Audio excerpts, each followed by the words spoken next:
اعوذ باللہ من الشیطان الرجیم، بسم اللہ الرحمن الرحیم۔ السلام علیکم ناظرین، آج اللہ تبارک تعالیٰ کے ایک اور نہایت عظیم نام الغفار پر بات کر رہے ہیں، جس کا مطلب ہے درگزر اور پردہ پوشی کرنے والا۔ وہ رب جو دنیا میں ہمارے گناہوں اور برائیوں کو عمدہ طریقے سے ڈھانپتا ہے اور آخرت میں عذاب کی بجائے درگزر فرماتا ہے۔ الغفار کے بنیادی حروف ہیں غین، فے اور رے۔ غفرہ کلیات عربی میں سے مراد ہے کہ کسی کو ایسی چیز پہنا دینا جس کی وجہ سے وہ تمام ناپسندیدہ چیزوں سے محفوظ رہے۔ المغفر والغفارہ زیرہ بختر کی اندرونی تہہ کو کہتے ہیں جو دشمن کے وار سے محفوظ رکھتی ہے۔ الغفارہ خواتین کے سر کو چھپانے والی پٹی اور الجماع الغفیر سے مراد ہیلمٹ نما ٹوپی ہے۔ رب تعالیٰ کا یہ عظیم نام قرآن پاک میں 300 سے زائد بار مختلف انداز میں آیا ہے، جیسے الغفار، غفور، استغفار، غافر، غفران اور مغفرت۔ یعنی الغفار وہ ہے جو اپنی صفت غفور اور غافر سے ان بندوں کی مغفرت فرماتا ہے جو اپنے گناہوں پر توبہ اور استغفار کرتے ہیں۔ یہی مغفرت کا قرآنی مفہوم ہے۔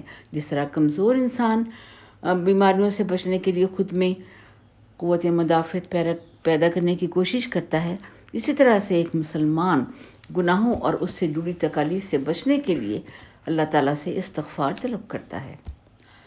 اللہ غفور الرحیم ہے، یعنی اس کے قوانین پر عمل پیرا ہونے سے اس قسم کی ایمانی قوت اور سمانی حفاظت خود بخود حاصل ہو جاتا ہے۔ بے شک استغفار کرنا مومنین کا شیوا اور مغفرت کرنا الغفار کی بہت بڑی صفت ہے۔ علماء دین کا کہنا ہے کہ استغفار کا مطلب اپنے قول و فعل کی بدولت ہونے والے فساد اور شر انگیزیوں کی اصلاح اور حفاظت چاہنا ہے، جبکہ مغفرت کا مفہوم ہے بندے کی لغزشوں سے تجاوز کر کے اسے اس سزا سے بچا لینا جس کا وہ مستحق ہو چکا ہو۔ اللہ اکبر۔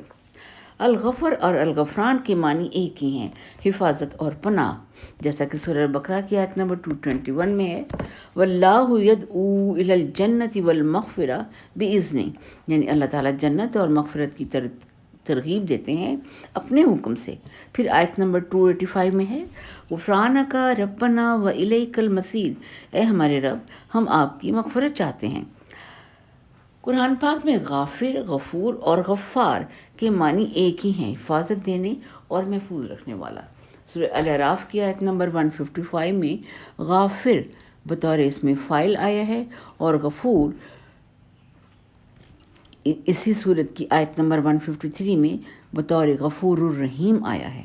الغفار سورہ طٰہٰ کی آیت نمبر 82 میں آیا، جہاں پہ اللہ تعالیٰ فرماتے ہیں کہ میں بہت بخشنے والا ہوں، غفور الرحیم ہوں ان کے لیے جو توبہ کر لیں اور اس پر قائم رہیں۔ سورہ توبہ کی آیت نمبر 114 کا مطلب بھی مغفرت طلب کرنا ہے۔ عفون کے معنی ہے سزا کے بعد اس کے اثرات کو زائل کرنا، جیسا کہ ہم دعا کرتے ہیں اللہم انک عفو تحب العفو فاعف عنی، جبکہ مغفرت کے وسیع تر معنی شروع سے ہی ان اثرات سے محفوظ رکھتا ہے۔ اسی لیے قرآن کریم میں مغفرہ عذاب کے مقابلے میں آیا ہے، جیسا کہ سورہ البقرہ کی آیت نمبر 175 اور سورہ آل عمران کی 129 میں آیا ہے، جبکہ سورہ البقرہ کی آیت نمبر 268 میں مغفرت بمقابلہ فقر و فاقہ افلاس سے محفوظ رکھنے کے لیے آتا ہے۔ سورہ زمر کی آیت نمبر 37 میں اللہ تعالیٰ فرماتے ہیں کہ کیا میں زبردست انتقام لینے والا نہیں ہوں؟ اس کے باوجود اللہ تعالیٰ انتقام نہیں لیتا۔ پھر اسی صورت کی آیت نمبر 53 میں اللہ تعالیٰ اپنے بندوں سے ارشاد فرماتا ہے کہ اپنی بے پناہ غلطیوں اور گناہوں کے باوجود لا تقنطوا من رحمت اللہ، یعنی اللہ کی رحمت سے مایوس نہ ہونا، کیونکہ وہ بڑا غفور الرحیم ہے۔ اللہ اکبر۔ ہمارے رسول پاک نے بھی یہ فرمایا تھا کہ یہ مت سمجھو کہ تم میں سے بعض لوگ محض اپنے اعمال کی وجہ سے جنت میں جائیں گے، بلکہ اللہ کی بے پناہ مغفرت کی وجہ سے، کیونکہ وہ غفور الودود ہے جو پیار و محبت کرتا ہے، اسے سزا دینا پسند نہیں، وہ بندے کی غلطیوں کو درگزر فرماتا ہے۔ رب واسع المغفرہ اور اہل المغفرہ ہے، یعنی اس کی مغفرت وسیع ہے اور وہ ایسا کرنے کا حقیقی اہل ہے۔ وہ ذو المغفرہ ہے، یعنی معافی کا وہ مالک ہے۔ غافر ہے یعنی مغفرت فرماتا ہے۔ غفور ہے، بڑے سے بڑا گناہ معاف کرنے کی طاقت رکھتا ہے۔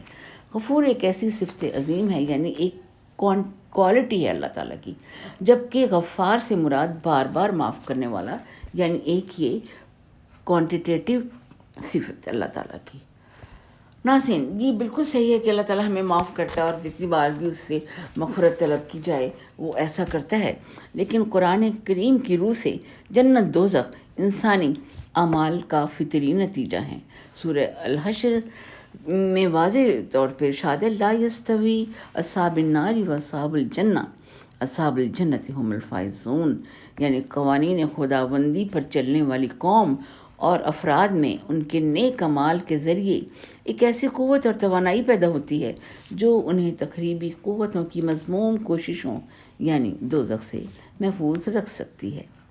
فَلِلَّهِ الْأَسْمَاءُ الْحُسْنَى فَادْعُوهُ بِهَا، کہتے ہیں کہ جو شخص نماز جمعہ کے بعد 100 مرتبہ اس اسم مبارک کو پڑھے گا، انشاءاللہ اس پر مغفرت کے آثار ظاہر ہونے لگیں گے اور ہر قسم کی تنگی اور پریشانی دور ہو کر بے شمار رزق حاصل ہوگا۔ نماز عصر کے بعد روزانہ یا غفار اغفر لی پڑھنے والے کو رب ذوالجلال انشاءاللہ بخشے ہوئے لوگوں کے زمرے میں داخل کرے گا۔ ناظرین، اس ویڈیو کو صدقہ جاریہ کے بطور لائک اور شیئر کریں اور ہمارے اس چینل کو سبسکرائب کریں۔ جزاک اللہ خیر۔ سلام علی المرسلین والحمد للہ رب العالمین۔